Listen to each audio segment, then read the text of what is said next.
In the vast world of economics, purely competitive markets are a fascinating entity where countless firms strive to capture the attention of seemingly endless consumers. Understanding the costs in these markets is essential to grasp the dynamics and the principles sustaining them. At its core, a purely competitive market is defined by several characteristics: a large number of small firms, homogeneous products, perfect freedom of entry and exit in the market, and complete information for all participants. In such a market structure, each firm is a price taker due to the sheer scale of competition and the unimposing size of each independent entity.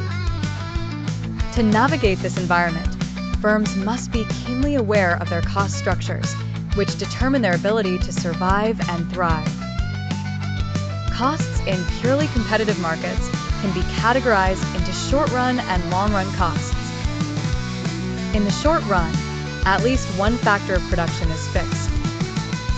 Firms focus on analyzing fixed costs, costs that do not vary with output, and variable costs, costs that change with the level of output.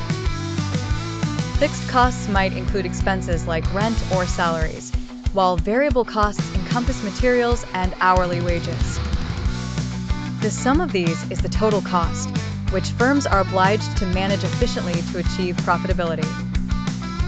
A crucial concept to comprehend is marginal cost, the cost to produce an additional unit of output. In purely competitive markets, firms strive to adjust their output levels where marginal cost equals marginal revenue, the additional income from selling one more unit. This equilibrium is vital because it signifies optimal production, where any deviation leads to either loss or inefficiency.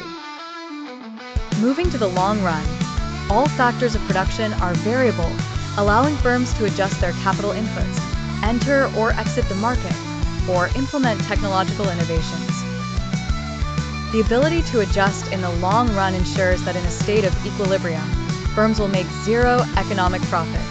This doesn't mean the absence of profit.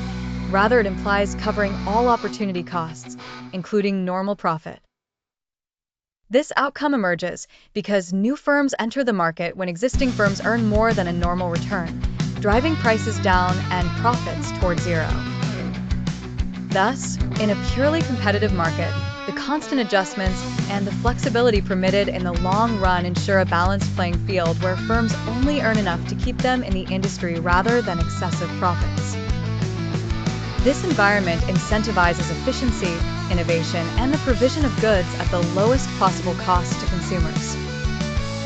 Understanding costs in purely competitive markets allows us to appreciate the harsh but fair landscape in which firms operate, emphasizing the relentless pursuit of efficiency and the steady hand of market forces that dictate their survival and success.